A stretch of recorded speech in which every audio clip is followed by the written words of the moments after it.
O, di maganda tingnan. Pintura na lang. Hello mga kamangyan, another day, another vlog na naman mga kamangyan. Welcome back sa aming YouTube channel and Facebook page. Bali mga kamangyan, ang ating naman topic for today ay syempre about business mga kamangyan. Syempre mga kamangyan, ito ang pinakamagandang topic today sa hirap na pamumuhay. Bali mga kamangyan, yung ating yung service natin sa empanada at sa iba pang produkto natin mga kamangyan na sinusupply sa mga company o aking inilala ko o tinitinda mga kamangyan sa lungsod ng Batangas mga kamangyan. Sa mga hindi po nakakaalam mga kamangyan, kaya andito kami sa isang talyar na sikat na dinarayo dito sa Batangas mga kamangyan, ay ito ay para sa ating service na papaayos dahil mga kamangyan, ang ating business ay empanada. Bali mga kamangyan, nakilala kami sa produkto o paggagawa ng empanada na natikman ng mga taga-lungsod ng Batangas na ngayon ay kami ay nagsusupply sa ibang company mga kamangyan.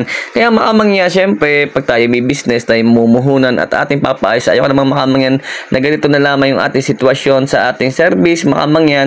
Bali tuwing umaga mga kamangyan, yung kinakalas ni kuya, diyan ko tinatali yung box ng empanada. Bali mga kamangyan ay puno yun. Ang tinatali natin ay interior. Bali mga kamangyan, pag interior ay delikado dahil dati nung mga nakaraan ay nasampulan ako na nanalaglag ang ating box mga kamangyan, bulit din natapon at dahil may takip pa. Bali mga kamangyan, pag yan nga mga kamangyan, sinamahan ako na aking kapatid na Are. Maraming salamat at tayo isinama din sa shop kung saan mga kamangyan sila po ang gumawa ng sidecar ng tricycle ng Kuya Marina stainless mga kamangyan. Kaya ito mga kamangyan, pinagawa natin ang paraan mga kamangyan. Siyempre dapat tayo ay mamumuhunan siyempre mga kamangyan para buot sa magandang ating takbo ng pagdinegosyo ay siyempre mga kamangyan tayo mamumuhunan. Yan yung sinasabi ko. Bali mga kamangyan, nakakatuwa nga atin yung sinatatay at sina Kuya ay umorder, yung may-ari ho mismo ng shop, umorder ng empanada. 15 pieces mga kamangyan. Napakabait naman ni tatay talaga dahil mga kamangyan ay pinamimirinda sa kanyang mga tauhan.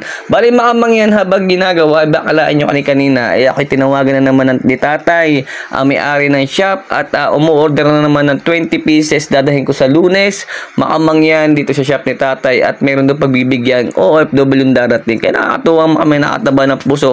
Tuloy ang pagpapagawa natin habang nagsisimula sa business, pero mga kamangyan tuloy din ang umuorder at tumatangkilik sa aming empanada. Digaw, mga kamangyan, nakakatuwa. Umorder na naman 20 pieces. Ibig sabihin, mga kamangyan, nagustuhan yung aming empanada. Tinyog ang mga kamangyan, sa hindi ho nakakaalam, alaman ho na aming empanada. Chicken, patatas, carrots, keso mga kamangyan, at saka mga kamangyan egg para hindi mga kamangyan mawala ang sarap. Siyempre mga kamangyan, kompleto ingredients tayo mga kamangyan at yun ang kilalang kilala ho dito sa lungsod ng Batangas mga kamangyan. Kaya mga kamangyan, kung gusto nyo rin tikman ang aming empanada, meron din ho kaming ham and cheese na siyempre para hindi kayo maumay, para meron mga kamangyan kalinhinan. Bale mga kamangyan, nakakatuwa ito sticker namin ng aming kamangyan, hindi ho kumukupas umaraw man o umulan. Kaya mega love shoutout po sa gumawa ng sticker at nagbigay mga kamangyan. At bago matapos mga kamangyan vlog na arit natapos na nga ho mga kamangyan na paggagawa ng box, ay ako'y lubos nagpapasalamat sa may-ari ng talyer at syempre mga kamangyan sa mga tauhan na tuloy na pangangain ng empanada mga kamangyan. Sila ho'y umorder kanina, may-ari ng shop at pinamirinda nga ho sa kanila. Nakakatuwa naman kanila nagustuhan sila nga ho. Nagtigigit 3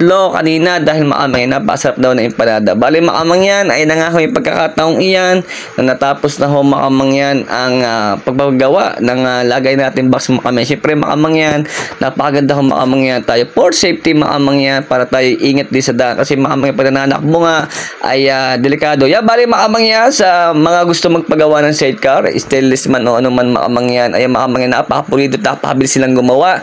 Maaari ho kayo mag-comment dito at kayo pwede ko sa mga pag-ho ako available. Totoo ho yan. Tinyo mga kamangyan, kahapon lang ho namin yan pinasukat, ngayon ho ay gawa ng mga kamangyan. Napakapulido, napakabilis talaga mga kamangyan. At ito nga mga kamangyan, kanyang mapapansin, ako po, bagay na bagay mga kamangyan, sticker na lang ho at pintura mamaya ang ating papagawa para mga kamangyan naman ay napakagandang tingnan. Siyempre ho mga kamangyan, pag ikaw magbibusiness ay talagang dapat mga kamangyan ay ikaw ay ready at siyempre ikaw mamumuhunan. Yan bali mga kamangyan, pintahan na natin sa aking kapatid na ako'y sinamahan kanina mga kamangyan para mga kamangyan time na diretso na mga kamangyan ang ating pagpaplano para sa business. Ganun talaga mga kamangyan, ikaw mamumuhunan para mga kamangyan, number 1, pagkain na yung pag-deliver.